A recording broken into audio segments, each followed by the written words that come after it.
name is Roger Tømmervold.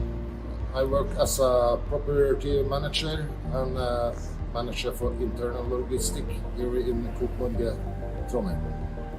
Back in 2017 we had a lot of difficulties with impacts between trucks and doors.